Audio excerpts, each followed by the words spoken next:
Welcome to the Care Samvad with me Mirchi Hemanth. ఈరోజు నాతో పాటు ఉన్నారు డాక్టర్ పిఎల్ఎన్ కాపర్ది గారు, the clinical director for cath lab and interventional cardiologist. Sir, firstly welcome to the podcast sir. Thank you. నమస్కారం. నాకు అయితే ఈ క్యాత్ ల్యాబ్ కి సంబంధించి చాలా క్వశ్చన్స్ ఉన్నాయి సార్. ఇన్ఫాక్ట్ కొన్ని అయితే ఇది మిత్తా, ఇది ఫ్యాక్టా అన్న డౌట్లు కూడా ఉన్నాయి. సో అవన్నీ మీ దగ్గర క్లియర్ చేసుకోవడానికి వచ్చాం సార్. ఫస్ట్ అసలు ఈ క్యాత్ ల్యాబ్ అంటే ఏంటి సార్? అంటే ఇప్పుడున్న మెడికల్ టెక్నాలజీలో దీన్ని ఎలా చూడాలి, ఎలా అర్థం చేసుకోవాలి? యాక్చువల్గా ఈ క్యాత్ ల్యాబ్ అనేది ఈ ఇంటర్వెన్షనల్ కార్డియాలజీకి హార్ట్ లాంటిది అనమాట, ఆయువు పట్టు లాంటిది. అంటే wear the day to day procedures, angiogram కానీ అయితే బెలూన్ ట్రీట్మెంట్ అంటే non operative clearance of the blocks, so దాన్ని యాంజియోప్లాస్టీ అంటారు అనమాట. అట్లానే స్ట్రక్చరల్ హార్ట్ డిసీజ్, కవాటాలు మూసుకుపోయిన వాటికి యాంజియోప్లాస్టీ, అదే బెలూన్తో ఓపెన్ చేయటం, బెలూన్ వాల్లోప్లాస్టీ అంటాం. అంటే డివైస్ క్లోజర్స్, హోల్స్ క్లోజ్ చేయటము, అట్లానే వాల్ రీప్లేస్మెంట్స్ చేయటం. ఇప్పుడు పర్క్యూటేనియస్గా అంటే ఆపరేషన్ లేకుండా వాల్స్ రీప్లేస్మెంట్ చేసే విధానాలు వచ్చినాయి. సో వీటికి సంబంధించిన అట్లానే పేస్ మేకర్స్, ముఖ్యంగా హార్ట్ రిథమ్ డిస్టర్బెన్స్ వచ్చి హార్ట్ రేట్ తగ్గిపోయి కళ్ళు తిరిగి పడిపోయినా, హార్ట్ రేట్ పెరిగిపోయి కళ్ళు తిరిగి పడిపోయినా పేస్ మేకర్స్, ఏఈసిడి అని ఆటోమేటిక్ ఇంప్లాంటబుల్ కార్డియోవర్టర్ డిఫిబ్రిలేటర్ని షాక్ ఇచ్చి హార్ట్ని ఆడించేట్ చేసేవి. వీటన్నిటికీ ఏంటంటే ఈ క్యాత్ ల్యాబ్లో ఈ ప్రొసీజర్లన్నీ జరుగుతాయి అన్నమాట. ఒక రకంగా క్యాత్ ల్యాబ్ అనేది ఒక x-ray generating machine with moving, ఒక జనరేటర్, ఎక్స్రే జనరేటర్ కింద ఉంటుంది, ట్యూబ్ ఏమో రిసీవర్ పైన ఉంటుంది. అది అన్ని యాంగిల్స్ తిరుగుతూ 3 డైమెన్షనల్ గా తిరుగుతూ అది ఎక్స్రే ఇమేజెస్ ని క్యాప్చర్ చేసి ఇంజెక్ట్ రేడియోపిక్ కాంట్రాస్ట్ అనమాట. సో ఆ కాంట్రాస్ట్ ఏంటంటే మనకి ఒపాసిఫై అయ్యి రక్తనాళాలు కానీ, గుండె కవాటాలు కానీ, అట్లానే పేస్ మేకర్స్ కానీ ఇవన్నీ మనకి కనపడతాయి అనమాట. సో ఈ ప్రొసీజర్లు చేసే ఒక ప్లేస్ ని క్యాత్ ల్యాబ్ అంటారనమాట. అది అంటే నేను ఏం అర్థం చేసుకుని ట్రై చేస్తున్నానంటే సార్, ఈ క్యాత్ ల్యాబ్ ప్రొసీజర్స్ కి ట్రెడిషనల్ సర్జరీస్ కి మేజర్ డిఫరెన్స్ ఏముంటుంది సార్? మేజర్ సర్జరీస్ అంటే ఆపరేషన్ థియేటర్స్ జరుగుతాయి, వేరు మామూలుగా బ్లేడ్, నైఫ్, ఓపెనింగ్, తర్వాత ఈ అన్ని రకాల సాధనాలు ఇవన్నీ ఉంటాయి అనమాట, ఓపెనింగ్ కి సిజర్స్ ఇవన్నీ. ప్లస్ ఇక్కడ క్యాత్ ల్యాబ్ ఆపరేషన్ లేకుండా కాబట్టి నీడిల్స్, మెయిన్ గా వైర్స్, బెలూన్స్, తర్వాత డివైజెస్, టూల్స్, ఇవన్నీ ఏంటంటే ఆపరేషన్ లేకుండా చేతి రక్తనాళం కానీ కాలి రక్తనాళాల ద్వారా వీటిని బాడీలో ఇన్సర్ట్ చేసి రక్తనాళం లోపల, తద్వారా హార్ట్కి రీచ్ అయ్యేటట్టుగా చేసి కెథెటర్స్ అనే వాటి ద్వారా ఈ హార్ట్లో కవాటాలు అయితే కవాటాలు రీప్లేస్మెంట్ చేయటం, ఆర్ కవాటం మూసుకుపోతే కవాటాన్ని రిపేర్ చేయటం, వాల్లోప్లాస్టీ అంటాం, లేకపోతే వాల్వ్ రీప్లేస్మెంట్స్.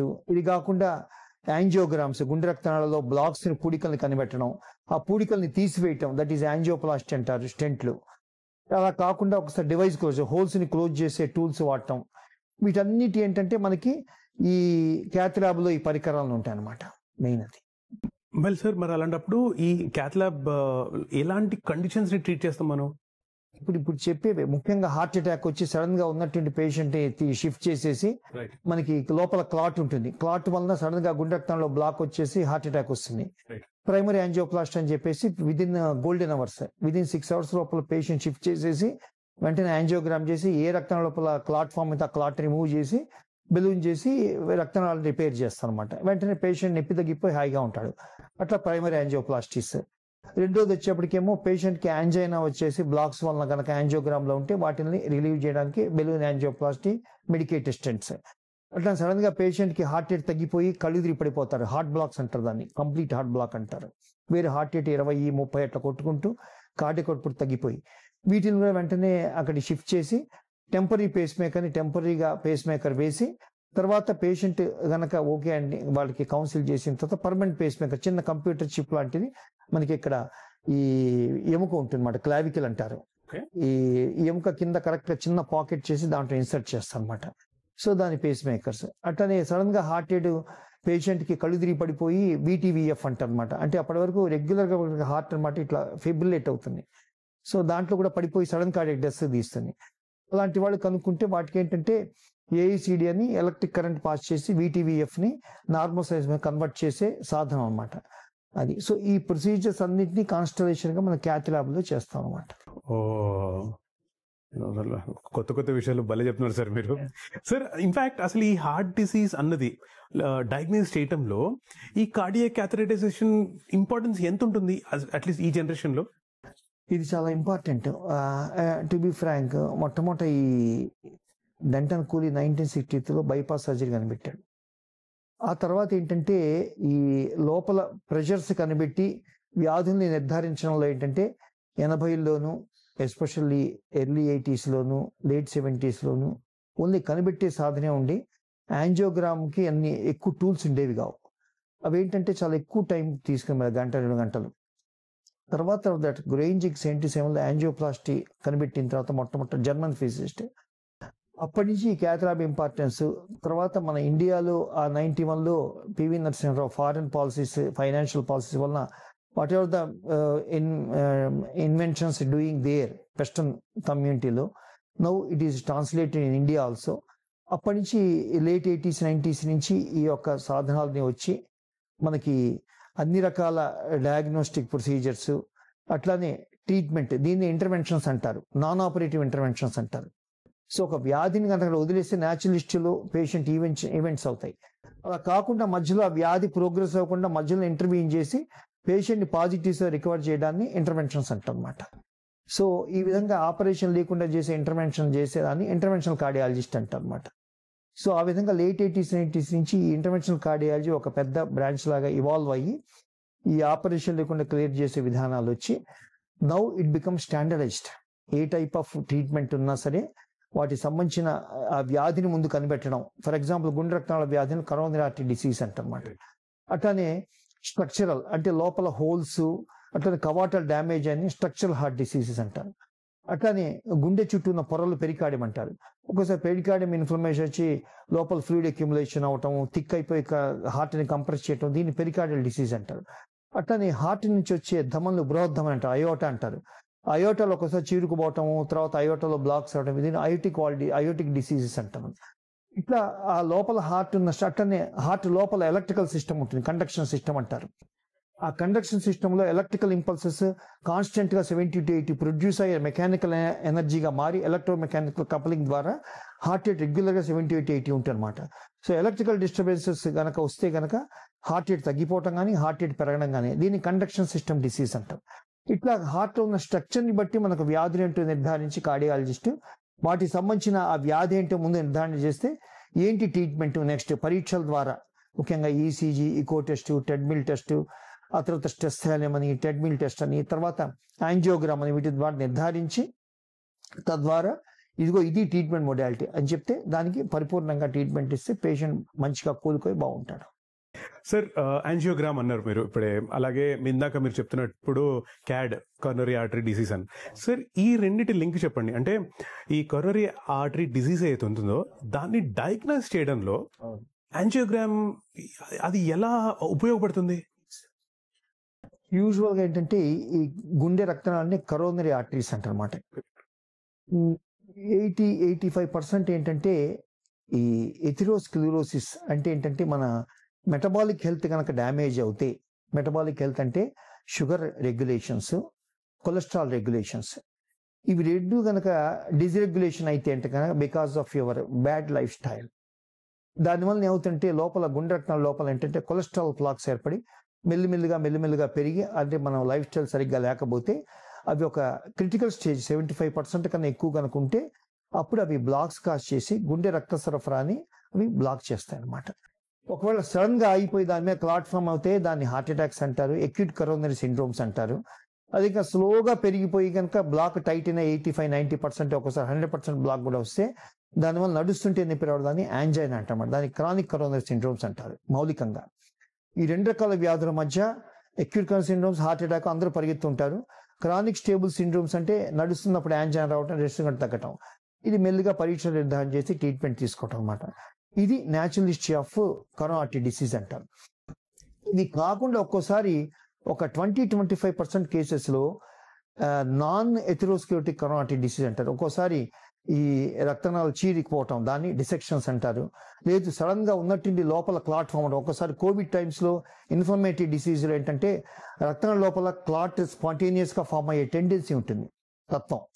సో కొన్ని వ్యాధులు వైరల్ ఇన్ఫెక్షన్స్ లోను, కొన్ని బ్యాక్టీరియల్ ఇన్ఫెక్షన్స్ లోను, అట్లానే కొంతమందికి ఏంటంటే బ్లడ్ డిజార్డర్స్ లోను ఆ క్లాట్ ఫామ్ అవడం, థ్రాంబస్ ఫార్మేషన్ అనమాట. అది ఇట్లానే కొంతమంది కాల్షియం బ్లాక్స్ వచ్చేసి కాల్షియం బ్లాక్స్ ప్రోగ్రెస్ అవడం అనేది. సో ఇట్లా డిఫరెంట్ నాన్ ఎథెరోస్క్లెరోటిక్ కరోటిడ్ డిసీజ్ లో కూడా పూడికలు ఏర్పడి రక్త సరఫరా అయిపోయి పేషెంట్ కి అండ్ ప్రెగ్నెన్సీలో కూడా స్పాంటేనియస్ డిసెక్షన్స్ రావటం, కొన్ని పుట్టుకతో వచ్చే వ్యాధులు జెనెటిక్ డిసీజ్ కూడా గుండెరక్తంలో డ్యామేజ్ అవటం ఇవి జరుగుతాయి అనమాట.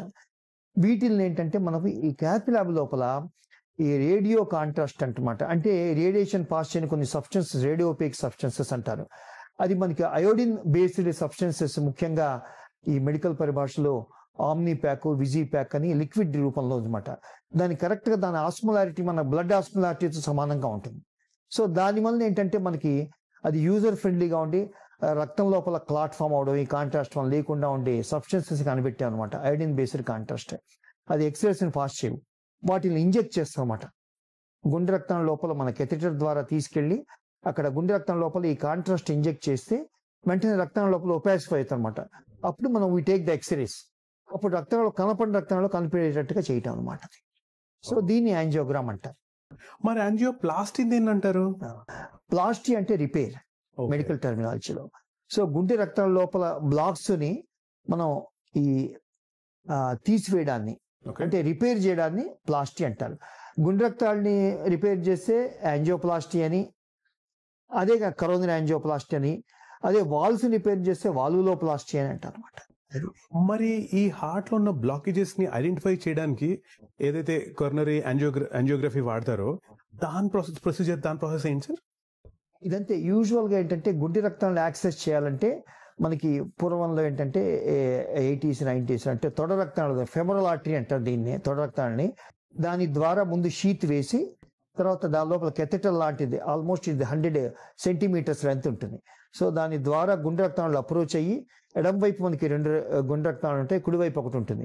వాటిని మెడికల్ టెర్మినాలజీతో left main coronary artery, left anti descending artery, left circumflex అంటారు. కుడివైపు దాన్ని రైట్ కరోనరీ ఆర్టరీ అంటారు అనమాట. వీటిని మనం ఎంగేజ్ చేసిన తర్వాత ఈ రేడియోపేక్ కాంట్రాస్ట్ ఇచ్చి దెన్ మనకి ఏంటంటే గుండె రక్తాలు క్లియర్గా కనపడతాయి అనమాట.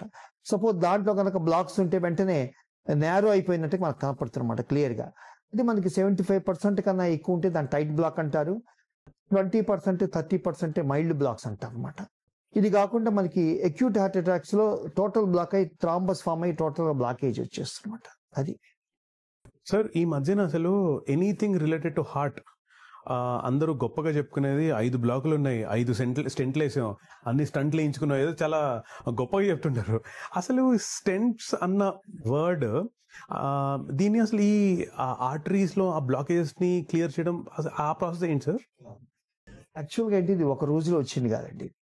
యాక్చువల్గా 1977 డాక్టర్ గ్రెయింజిక్ బెలూన్ యాంజియోప్లాస్టిక్ అని పెట్టినప్పుడు ఏంటంటే బెలూన్తో వెడల్పు చేసిన తర్వాత రిజల్ట్స్ బాగా వచ్చిన తర్వాత ఆయన అప్పుడు ప్రెస్టీజియస్ కాన్ఫరెన్స్ టీసీటీ అప్పుడు 77లో కనిపెట్టి ఆయన 79 80sలో న్యూయార్క్లో ఈ ప్రెజెంటెడ్ ద పేపర్. అక్కడి నుంచి అనమాట ఇది ప్రాచుర్యం పొంది మన దీంట్లో వచ్చేప్పటికి లేట్ 80sలో ఏంటంటే ఈ యాంజియోప్లాస్టీ అనేది వచ్చింది అనమాట. అంటే బెలూన్తో దాన్ని బ్లాక్ని వెడల్పు చేసిన తర్వాత అది ఫాల్ బ్యాక్ కాకుండా 70% సక్సెస్ రేట్ ఉండేది, 30% మళ్ళీ ఫాల్ బ్యాక్ అవటము ఆర్ మళ్ళీ రీఅక్లూజన్ రావటం జరుగుతుండే అనమాట. అప్పుడు ఎర్లీ 90sలో ఏంటంటే ఈ stent technology it is made up of chromium cobalt అట్లానే నిటినాల్ వీటి ద్వారా చేసిన స్టెంట్ అనమాట ఇవి. సో ఇది ఒక రకంగా లేజర్ ఒక ట్యూబ్ని బయోకంపాటిబుల్ మెటాలిక్ ట్యూబ్ని లేజర్ కట్ ద్వారా ఒక జాలీ లాగా తయారు చేస్తారు అన్నమాట ఇది. సో దీన్ని స్టెంట్ అంటారు అనమాట. సో ఫస్ట్ 92-93లో బేర్ మెటల్ వచ్చనమాట. బేర్ మెటల్ అంటే మామూలుగా మెటల్ మీద ఎటువంటి డ్రగ్ పోయకుండా ఉంటుంది, బేర్ మెటల్ స్టెంట్ అంటారు. దాని ద్వారా ఎందుకు వచ్చిందంటే ఫస్ట్ ఈ యాంజియోప్లాస్టీ చేసిన తర్వాత 100 మందికి చేస్తే ఒక 5 to 10% పీపుల్కి ఏంటంటే సడన్ గా దానికి ఫాల్ బ్యాక్ ఇలాస్టిక్ టిష్యూ మన రక్తనాళాలని అది ఫాల్ బ్యాక్ అయిపోయి మళ్ళీ పేషెంట్కి అక్యూట్ గా chest pain within 24 to 36 hours వచ్చాము బెలూన్ యాంజియోప్లాస్టీ చేసిన తర్వాత. అందువల్ల ఏంటి ఫాల్ బ్యాక్ ఉండ స్కెఫోల్డ్ లాగా అనమాట, అంటే పడిపోకుండా దాన్ని ఈ మెటాలిక్ ట్యూబ్ అనమాట లేజర్ కట్ చేసింది ఏంటంటే it will prevent the fall back. So ఆ విధంగా స్టెంట్ ఈ ట్యూబ్ పేటెన్సీని మెయింటైన్ చేస్తారనమాట. మనకేంటంటే గొయ్యి దవ్విన తర్వాత ఈ ఎట్లా దింపుతారు మామూలుగా వరలు అట్లా అనమాట, ఫాల్ బ్యాక్ అవ్వకుండా పట్టి పడకుండా. So this is akin to that one అన్నమాట. సో ఎప్పుడైతే ఇది చేశారో almost acute complications of angioplasty అనేది పూర్తిగా పోయినాయి. బట్ లాంగ్ స్టాండింగ్ లో ఆఫ్టర్ 1 year 5 years తర్వాత మళ్ళా కొత్త గ్రోత్ రావటం, ఫైబ్రస్ టిష్యూ మళ్ళీ రీబ్లాక్స్ రావటం. సో దాన్ని మళ్ళీ ప్రివెంట్ చేయడానికి ఏంటంటే స్టెంట్ టెక్నాలజీలో కొత్త పుంతలు దొక్కింది 2000 మిలీనియంలో. దాన్ని మెడికేటెడ్ స్టెంట్ టెక్నాలజీ వచ్చినమాట. ఆ విధంగా ఫస్ట్ మెడికేటెడ్ స్టెంట్ 2000 వచ్చిన తర్వాత అదేంటంటే ఒక చిన్న పొలిమర్ అనేది ఆ స్టెంట్ పైన ఉండి అది స్లోగా డ్రగ్ ని ఇండ్యూస్ చేస్తున్నమాట. అదేంటంటే మనకి గ్రోత్ రాకుండా ప్రివెంట్ చేసే సబ్స్టెన్స్. కానీ దానివల్ల మళ్ళీ కొన్ని ప్రాబ్లమ్స్ వచ్చాయి, ఇన్ఫ్లమేషన్ కాజ్ చేయటం, మళ్ళీ దానివల్ల స్టెంట్ వేయడం. దాంతో 2nd generation, 3rd, 4th, 5th, 6th generation stent వచ్చిన తర్వాత నో ఇట్ బికమ్ స్టాండర్డైజ్డ్ అనమాట. ఇస్ బయోడిగ్రేడబుల్ పాలిమర్, అడ్జర్బుల్ పాలిమర్ వచ్చేసి నో స్టెంట్ రిలేటెడ్ డ్రకోటిక్ స్టెంట్ అనేది స్టాండర్డైజ్ అయ్యి దాని వచ్చే కాంప్లికేషన్స్ ఆల్మోస్ట్ 0 అయినాయి. అందుకనే మన వాళ్ళందరూ చాలా గొప్పగా చెప్పుకుంటారు అనమాట. అయితే ఇంకోటి, ఇది వరకు మల్టిపుల్ బ్లాక్స్ అనేది 2010 ముందు అంతా ఏంటంటే సర్జరీస్ పంపించేవాళ్ళు. కానీ ఇప్పుడు ఏంటంటే ఈ medicated stent technology 6th generation వచ్చిన తర్వాత ఆల్మోస్ట్ మల్టీవెసల్ యాంజియోప్లాస్టీ రిజల్ట్స్ అనేది బైపాస్ సర్జరీగా ఆల్మోస్ట్ 10 to 12 years పనిచేయడం అనేది స్టార్ట్ అనమాట. Especially major studies like EXCEL studies అని, నోబెల్ స్టడీస్ అని, వీటి మీద ఏంటంటే head to head compared with bypass surgery and multivessel angioplasty చేసిన తర్వాత multivessel angioplasty is equally non inferior to bypass surgery. కానీ వీటికి ఏంటంటే ఒక రిస్క్ స్కోర్స్ అనేది మనం కనిపెట్టాం. అంటే ఈ జ్యోతిష్యం చెప్పినట్టే అనమాట, ఈ ప్రాబబిలిటీ సైన్స్ ఇదంతా. సో లక్షల మీద స్టడీ చేసి బైపాస్ సర్జరీ గొప్పదా, మల్టీవెసల్ యాంజియోప్లాస్టీ గొప్పదా. దీనికి ఏంటంటే కాంప్లెక్సిటీ స్కోర్, అంటే బ్లాక్స్ సింపుల్ గా అయ్యే కొద్దీ angioplasty multivessel is equal to that of surgery. Complexity ఎక్కువైపోయి లెఫ్ట్ మెయిన్ కూడా ఇన్వాల్వ్ అవుతాయి కనుక definitely surgery scores more than multivessel angioplasty. మరి సార్ మన క్యాత్ ల్యాబ్ అంటున్నాం కాబట్టి సిటిఓ అంటారు, క్రానిక్ టోటల్ ఒక్లూషన్. మరి అది ఎలా ట్రీట్ చేస్తారు ఇన్ క్యాత్ ల్యాబ్? ఇది చాలా ఇంపార్టెంట్. యాక్చువల్గా ఏంటంటే సిటీఓలో ఏంటంటే మామూలుగా ముందు రక్తనాళం కనపడుతుంది, డిస్టల్ రక్తనాళం మధ్యలో ఏంటంటే ఆ రోడ్డు కనపడదు అనమాట, ఆ పాత్వే కనపడదు. సో దాన్ని క్రానిక్ టోటల్ బ్లాక్ అంటే స్లోగా over a process of months to years ఫామ్ అవుతుంది.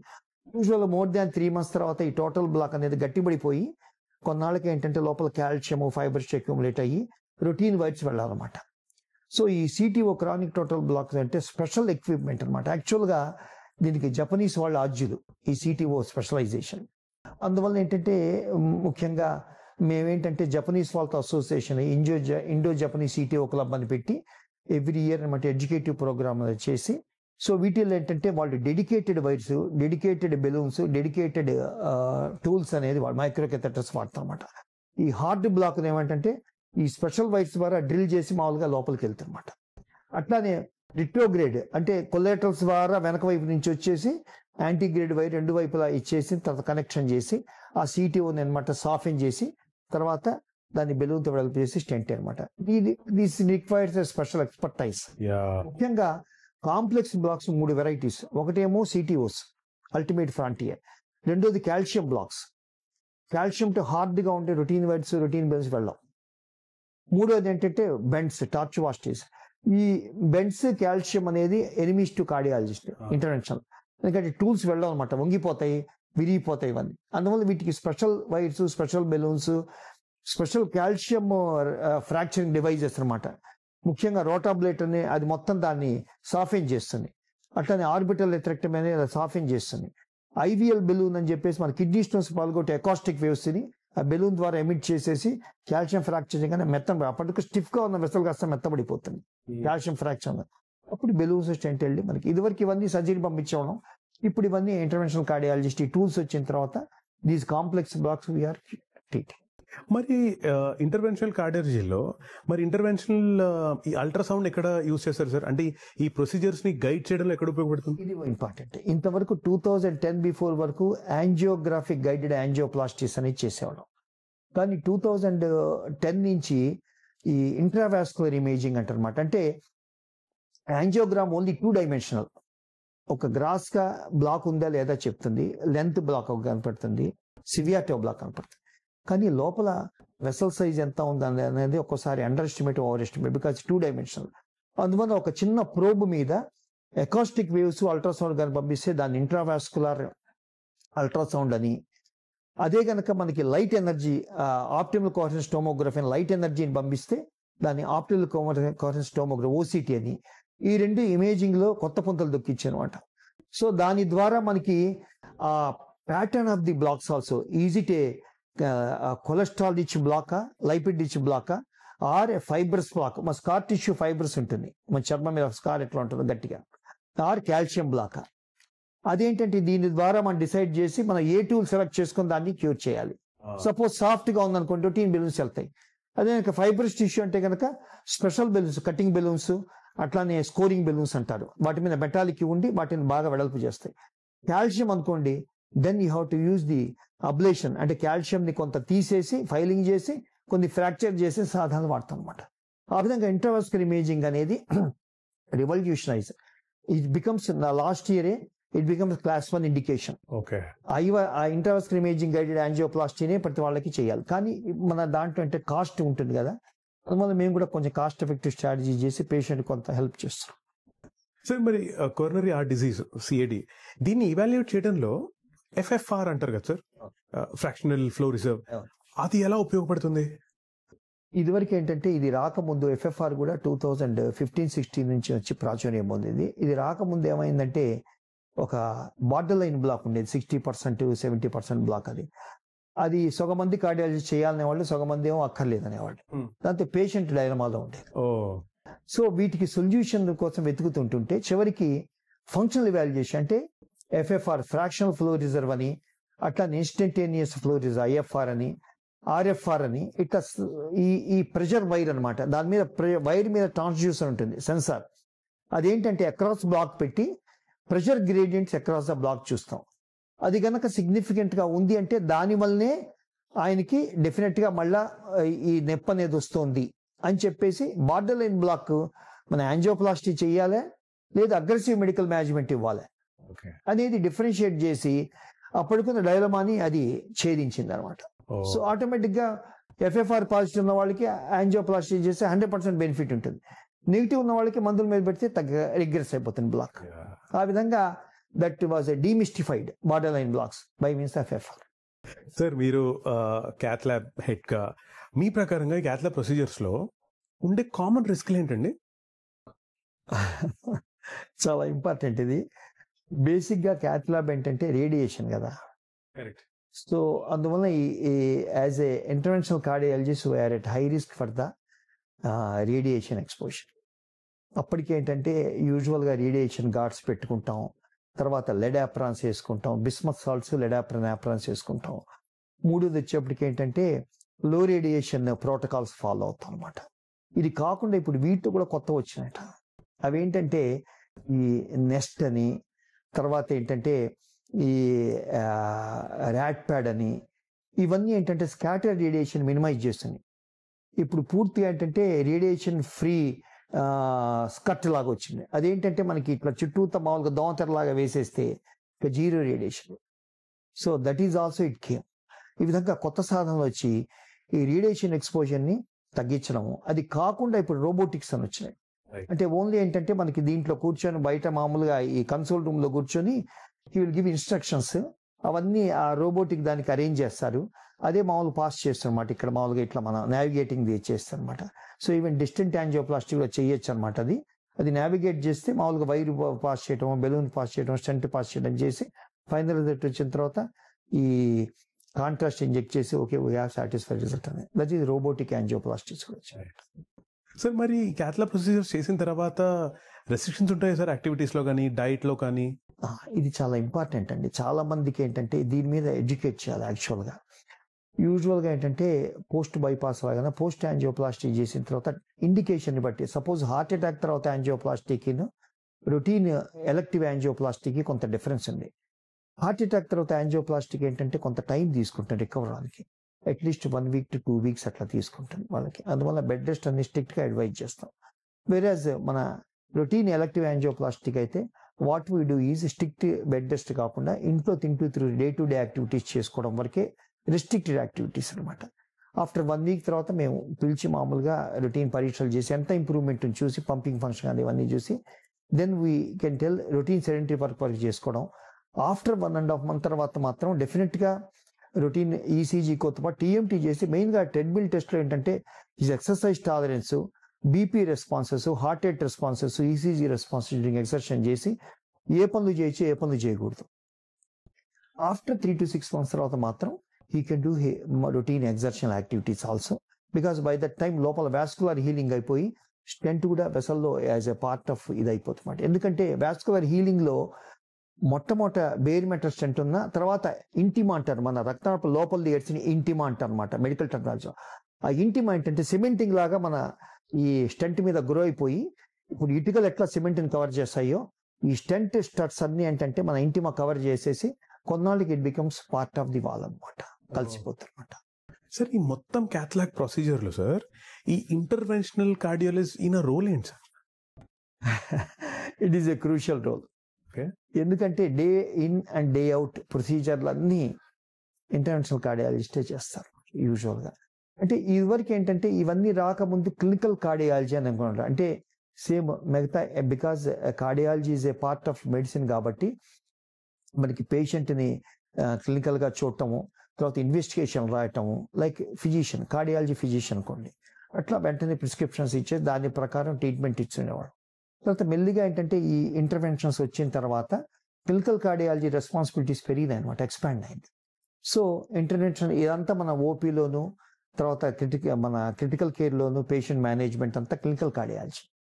వేరాజ్ వన్స్ ఇంటర్వెన్షనల్ క్యాథ్ ల్యాబ్స్ ఇవన్నీ వచ్చిన తర్వాత ఈ ప్రొసీజర్స్ అన్ని interventional cardiologist he has to take the responsibilities. అట్లా ఇంటర్వెన్షనల్ కార్డియాలజిస్ట్లో వాస్కులర్ ఇంటర్వెన్షనల్ కార్డియాలజిస్ట్ అతను ఈపీ స్పెషలిస్ట్ అని స్పెషల్గా ఈ ప్రొసీజర్స్ ఎస్పెషల్లీ పేస్ మేకర్స్, తర్వాత ర్యాపిడ్ రిథమ్స్ అంటే ఈపీఎస్ ఆర్ఎఫ్ అబ్లేషన్స్ అని ఎక్స్ట్రా ఎలక్ట్రికల్ ఫోకస్ని అబ్లేట్ చేయటము, ఇవన్నీ ఎలక్ట్రోఫిజియాలజిస్ట్ వీళ్ళు అనమాట. ఆ విధంగా మౌలికంగా 2 రకాల vascular interventional cardiologist and EPS electrophysiological interventional cardiologist అని చెప్పేసి 2 కలిగాయి అనమాట. అంటే స్ట్రక్చరల్ కూడా యూజువల్ వాస్కులర్ స్ట్రక్చరల్ చేస్తూ ఉంటాం అనమాట వాళ్ళు. సార్ నేను చాలా ఈ మధ్యన బాగా అబ్జర్వ్ చేసింది ఈ సర్చ్ గూగుల్ లాంటి వాళ్ళు లేకపోతే ఈ ఏఐ వచ్చేసిన తర్వాత అందరూ హెల్త్ ఎక్స్పర్ట్లు అయిపోయారు కదా సార్. అందుకని కొన్ని స్టేట్మెంట్స్ పాస్ చేస్తున్నారు, అందులో ఏది మిత్తో ఏది ఫ్యాక్టో మీరే చెప్పాలి. చెప్పండి సార్ ఫస్ట్ వన్ అంటే ర్యాపిడ్ ఫైర్ సెషన్ లాగా కాదండి, మిత్ ఫ్యాక్ట్ అనుకుందాం. ర్యాపిడ్ ఫైర్ కాదు సార్, ర్యాపిడ్ కేర్ అందాం పోనీ. సార్ క్యాథ్లా ప్రొసీజర్స్ ఇప్పుడు ఓపెన్ హార్ట్ సర్జరీ ఎంత రిస్కీయో క్యాథ్లా ప్రొసీజర్ కూడా అంతే రిస్కీ అంటారు. ఇది మిత్తా ఫ్యాక్టా? అందుట్లో కొంత మిత్ ఉంది కొంత ఫ్యాక్ట్ ఉంది, గోపిలాగా కూడా మీరు పిల్ టైప్ లో. ఎందుకంటే సపోజ్ నువ్వు ప్రొసీజర్ ముందు కనుక ప్రాపర్గా అసెస్మెంట్ చేశా అనుకోండి, యూజువల్ గా మన డే టు డే యాక్టివిటీస్ లాగా రిస్క్ బెనిఫిట్ రేషియో అనేది చూస్తాం పేషెంట్ కి. ఆ రిస్క్ బెనిఫిట్ రేషియోలో బెనిఫిట్ ఎక్కువ ఉందంటేనే ప్రొసీజర్ అడ్వైజ్ చేస్తాం. ఫర్ ఎగ్జాంపుల్ ఒక పేషెంట్ నొప్పితో వచ్చాడు, నొప్పితో వచ్చి దానికి హార్ట్ ప్రాబ్లం అని తేల్చిన తర్వాత రిస్క్ బెనిఫిట్ రేషియోలో గుండె పంపింగ్ ఫంక్షన్ అది వీక్గా ఉంటే హై రిస్క్ ఉంటుంది, మైల్డ్ కానీ నార్మల్ ఎల్వి ఫంక్షన్ అంటే లో రిస్క్ ఉంటుంది. Associate supportive organs like kidney function, liver function, lung function, brain function, remain physical fitness scores ఇవన్నీ బాగున్నాయి అనుకోండి, then the risk is low, benefit is more. అప్పుడు ఏంటంటే okay ఇది చెయ్యొచ్చు అని చెప్పేసి ఇచ్చేస్తాం అన్నమాట, వాళ్ళకి స్మూత్గా అవుట్కమ్స్ వస్తాయి. ఫర్ ఎగ్జాంపుల్ ఒక heart attack patient acute emergency వచ్చండి, ఇంకా రిస్క్ బెనిఫిట్ చూడం, ముందు ప్రాణాన్ని బయటపడేయటమే. అప్పుడు పరిగెత్తు ఉంటారు, పేషెంట్ పరిగెత్తాడు, అటెండ్ పరిగెత్తాడు, డాక్టర్ పరిగెత్తాడు, పరిగెత్తేసి ఇచ్చేసేసి బయటికి రావుతాడు. ఆ మైన్యూట్ ఆ ర్యాపిడ్ అసెస్మెంట్లో కూడా మెటబాలిక్ గా పేషెంట్ అన్స్టేబుల్ గా ఉన్నాడా లేదా. సపోజ్ పేషెంట్ కిడ్నీ ఫెయిల్యూర్ ఉండి బ్లీడింగ్ అవుతుంది అనుకోండి, డెఫినెట్ గా ముందు అది టేక్ కేర్ చేసుకుంటూ చేయాలి. ఎందుకంటే చేసిన బెనిఫిట్ అనేది ఇవి ఉంటే కనుక ట్రాన్స్లేట్ అవుతుంది. ఈ విల్ హ్యావ్ ప్రొలాంగ్డ్ రికవరీ, తర్వాత టైం టేకింగ్. న్యాచురల్ పేషెంట్కి ఏంటి యాంజియోప్లాస్టీ చేసి కాబట్టి రికవర్ అవ్వాలని కోరుకుంటారు, unless you council the patient. ఇక్కడ మెయిన్గా గ్యాప్ పేషెంట్ డాక్టర్ ఎందుకు బ్రీచ్ అవుతుందంటే proper counselling to the patient attendants కానీ పేషెంట్ కానీ లేకపోవటం ఇదంతా. అది కనుక ఉందనుకోండి patient doctor relation will be good. Okay okay, as it is గా నువ్వు చెప్పేది చేసేది అంత కరెక్ట్ గా పేషెంట్ అటెండెన్స్ కనుక చెప్తే ఈ పేషెంట్ డాక్టర్ ఇంకొంచెం బలపడుతుంది. అది లేకపోవటం ఈ ఆధునిక కాలంలో ఏంటంటే ఈ గూగుల్ నాటినట్టు ఏదైనా అనుకోండి, ఎందుకంటే ఇది మెటీరియలిస్టిక్ వాళ్ళు అంత ఫాస్ట్ అయిపోతుంది. ఇట్లా చేస్తే నీకు రిజల్ట్ రావాలి, ఎట్లా వస్తుంది? It will take its own time. Natural ఎక్కడైనా అంతే. నీకు నాగార్జున సాగర్లో డ్యామ్ బగలు కొడితే విజయవాడ వరదలు వెంటనే ఎందుకు వస్తాయి? It has its own temporal profile. నువ్వు ఇట్లా చేయంగానే బెనిఫిట్ రాదు. కానీ హార్ట్ లో కొన్ని వ్యాధులు వస్తాయి, అన్నిటికీ రావు. And there are some hindering factors for the recovery. అది మేము ప్రాపర్ గా అసెస్ చేసి పేషెంట్ కి అటెండెంట్స్ కి చెప్తే అప్పుడు వాళ్ళకేంటి ట్రూ పిక్చర్ తెలుస్తుంది. అప్పుడు వాళ్ళ ఎక్స్పెక్టేషన్స్ కరెక్ట్ గా ఉంటాయి. లేదంటే వాళ్ళు గూగుల్ నాట్ చేసుకొని వాళ్ళు అదేంటిగా ఇట్లా లేదండి, we have to tell correctly exactly. అది నీకు ఆ స్కిల్స్ దాని మీద డిపెండ్ అవుతాయి. టీచింగ్ ఫిజిషియన్స్ మీరు చాలా చక్కగా ఎక్స్ప్లెయిన్ చేస్తున్నారు సార్ మాకు. సార్ ఇంకొక మిత్ వర్సెస్ ఫ్యాక్ట్ ఉన్న క్వశ్చన్ ఏంటంటే, ఈ కార్డియాక్ క్యాథెటరైజేషన్ ఏదైతే అంటారో అది కేవలం అడల్ట్స్ కోసమే అని అంటారు, నిజమా? లేదండి, ఇది కూడా ఇంకో మిత్. అది ఎందుకంటే ఇప్పుడు పీడియాట్రిక్ కార్డియాలజీ కూడా ఇంకో స్పెషలైజేషన్. సో యూజువల్గా పీడియాట్రిక్ కార్డియాలజీ ఎక్కువ స్ట్రక్చరల్ హార్ట్ డిసీజ్, పుట్టుకతో ఎక్కువ ఈ హార్ట్లో లోపాల వల్ల, కవాటాల లోపాలు అనుకోండి, లేకపోతే హోల్స్ లోపాలు కానీ, ఇవన్నిటికీ ఏంటంటే ఈ డివైజెస్ వచ్చేసి దే విల్ రివల్యూషనైజ్. సో ఆ విధంగా paediatric interventional cardiologist he will close the holes, he will repair the walls. ఈ విధంగా చేసి క్యాత్ ల్యాబ్లో ఈ పీడియాట్రిక్ ఇంటర్వెన్షన్ ప్రొసీజర్ చేయటం అనేది ఒక ఇంపార్టెంట్. కానీ ఇంటర్వెన్షన్ ప్రొసీజర్ అంతా ఒక ఎత్తు, తర్వాత పీడియాట్రిక్ ఇంటెన్సివ్ కేర్ సెటప్ అనేది ఉండాలి. ఎందుకంటే ప్రొసీజర్ చేసిన తర్వాత నీ క్రిటికల్ కేర్ మేనేజ్మెంట్ కూడా ఈక్వల్లీ ఇంపార్టెంట్. చాలా మంది ఏంటంటే మన ప్రొసీజర్ అయిపోయింది అనుకుంటాం, కాదు. ప్రీ ప్రొసీజర్ ఎవాల్యుయేషన్ ఎంత ఇంపార్టెంటో, ప్రొసీజర్ ఎంత ఇంపార్టెంటో, పోస్ట్ ప్రొసీజర్ కేర్ కూడా ఈక్వల్లీ అండ్ మోర్ ఇంపార్టెంట్. ఆ విధంగా ఎక్కడైతే ఇన్ఫ్రాస్ట్రక్చర్ క్రిటికల్ కేర్ బ్యాకప్ బాగుంటుందో, క్రిటికల్ కేర్ అంటే కనుక he's trained in that post procedure management అన్నమాట, critical care specialist. Along with that and supportive departments like medicine department కానీ, nephrology department కానీ, లేకపోతే గ్యాస్ట్రోఎంట్రాలజీ. అంటే మనిషి అంటే ఒక హార్టే కాదు కదా, అసోసియేటివ్ డిసీజెస్ ఉంటాయి కొంతమందికి ఏంటంటే కాంప్లికేషన్స్గా అసోసియేటివ్ ప్రాబ్లమ్స్ రావచ్చు హార్ట్తో పాటు. ఆ సపోర్టివ్ అంటే ఇన్ఫ్రాస్ట్రక్చర్ అంటారు దాన్ని, both man power, machine power and facility power, ఇవి ఉన్న చోటే మనకి న్యాయం సంపూర్ణంగా జరుగుతుంది. అందువల్ల పేషెంట్ ఎడ్యుకేషన్ ఇంపార్టెంట్. అంతేగాని ఏదో ఒక స్పెషాలిటీలో వెళ్ళిపోయి అక్కడ ఇంకో దాన్ని పరిగెత్తడం, పేషెంట్ ఫ్రస్ట్రేషన్లోకి వెళ్ళిపోతారు. అందువల్ల కాంప్రహెన్సివ్గా ఇన్ఫ్రాస్ట్రక్చర్ ఉన్న చోటే చేయించుకోవాలని నా ఉద్దేశం. సార్ మరో మిత్ వర్సెస్ ఫ్యాక్ట్ ఈస్, ఈ క్యాత్ ల్యాబ్ ప్రొసీజర్స్ లో ఖచ్చితంగా జనరల్ అనస్థీషియా ఇచ్చి తీరుతారు. అది కాదు. యూజువల్గా ఏంటంటే ఇంటర్వెన్షనల్ కార్డియాలజీలో ఏంటంటే అన్ని యూజువల్గా 99.9% లోకల్ అనస్థీషియాలో చేస్తారు. ఓకే, అన్ని. సో వాస్కులర్ యాక్సెస్ కానీ, లేకపోతే పేస్ మేకర్స్ కానీ, లేకపోతే పీడియాట్రిక్ ఇంటర్వెన్షన్ జనరల్ అనస్థీషియాలో చేస్తారు, ఎందుకంటే చిన్నపిల్లలు కోఆపరేట్ చేయరు కాబట్టి. అదర్వైజ్ ఇన్ జనరల్ అంటే లోకల్ అనస్థీషియాలో చేస్తారు అడల్ట్ కార్డియాలజీ అంతా.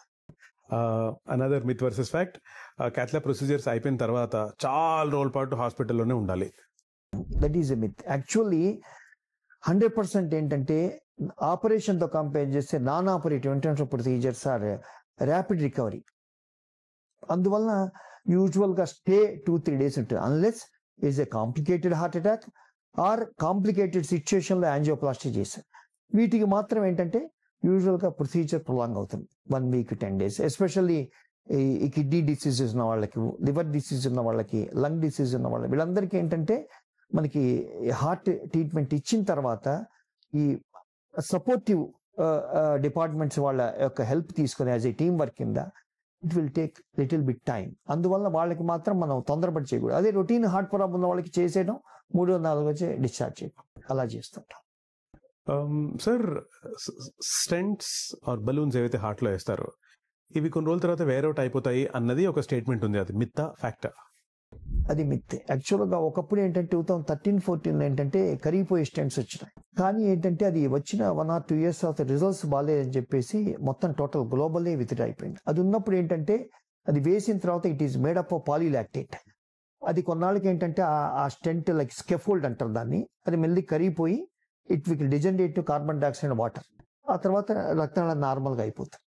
బట్ నవిడేస్ అది ఎప్పుడైతే నెగిటివ్ రిజల్ట్స్ వచ్చిందో అది విత్డ్రా చేశారు మామూలుగా గ్లోబల్లీ ఫ్రమ్ దీని నుంచి, వెస్టర్న్ కమ్యూనిటీస్ అవన్నీ నుంచి.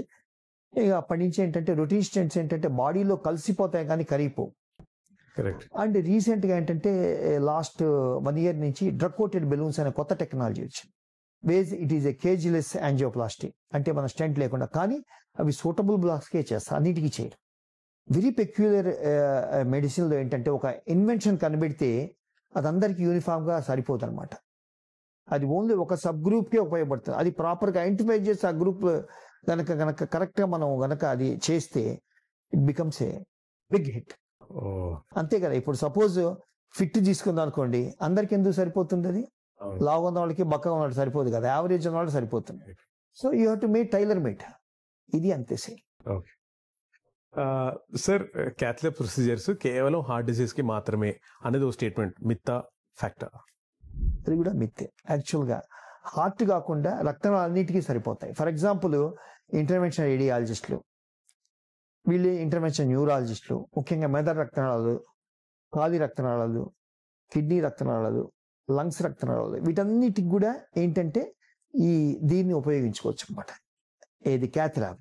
ఓన్లీ హార్ట్ ఒకటే కాదు, ఎక్కడైతే మిగతా వాస్కులర్ సర్జన్స్ కానీ, తర్వాత ఎండోవాస్కులర్ సర్జన్స్ కానీ, లేకపోతే ఇంటర్వెన్షనల్ రేడియాలజిస్ట్ కానీ, ఇంటర్వెన్షనల్ న్యూరాలజిస్ట్ కానీ, వీళ్ళందరూ అది క్యాథ్లాబ్ ఉపయోగించుకోవచ్చు, కార్డియాలజిస్ట్లే కాదు. సార్, వన్ ఫైనల్ క్వశ్చన్ అండి. ఇంకొక మిత్ ఏంటంటే ఈ క్యాథ్లాబ్ ప్రొసీజర్స్ చాలా చాలా పెయిన్ఫుల్ గా ఉంటాయి అని. మిత్తా ఫ్యాక్టర్? మీరు డాక్టర్లా చెప్పకండి, పేషెంట్లా చెప్పండి. పేషెంట్గా చెప్తాను. యూజువల్గా ఏంటంటే బెలూన్ చేస్తున్నప్పుడు కొంచెం డిస్కంఫర్ట్ వస్తుంది. పేషెంట్కి ఏంటంటే వీల్ ఎక్స్ప్లెయిన్, ఆ విధంగా బ్రీఫ్ ఆఫ్ ఫ్యూ సెకండ్స్ తగ్గిపోతాం. ఎందుకంటే బెలూన్తో మనం అక్లూడ్ చేస్తున్నాం అసలు. ఎప్పుడైతే మళ్ళీ బెలూన్ డీఫ్లేట్ చేయగానే మళ్ళీ ఫుల్ ఎస్టాబ్లిష్ తగ్గుతుంది. అందువల్ల ముందు పేషెంట్కి ఏంటంటే ప్రీ కండిషన్ చేస్తాం. ఓకే. అందువల్ల he can able to bear. Number 2 ఏంటంటే suppose if patient is non cooperative, అంటే హైపర్ సెన్సిటివ్ పేషెంట్స్ ఉంటారు కొంతమందికి, కొంచెం కదా మేము అరిచేవాళ్ళు, వాళ్ళకి మాత్రం ఏంటంటే కొంచెం ఎనస్థీషియా హెల్ప్ తీసుకొని కొంచెం we will give the neuroleptic analgesia అంటారన్నమాట. సో దట్ ఏంటంటే వాళ్ళకి మైల్డ్గా ఇదిగా ఉంటుంది అండ్ టాలరెన్స్ పవర్ పెరుగుతుంది అనమాట. అది సార్, అసలు క్యాథ్లాబ్ సంబంధించి నాకు ఇంకా ఒక్క డౌట్ కూడా లేదండి. అసలు నేను ఇంకా మిమ్మల్ని అసిస్ట్ చేస్తానేమో. నేను చక్కగా నేను క్యాథ్లాబ్ క్లాస్ లో కూర్చొని పాట పెట్టినట్టు గొప్పగా చెప్పారు నాకు. Thank you very much doctor గారు. Thank you sir. Thanks again. Have a great day. Thank you.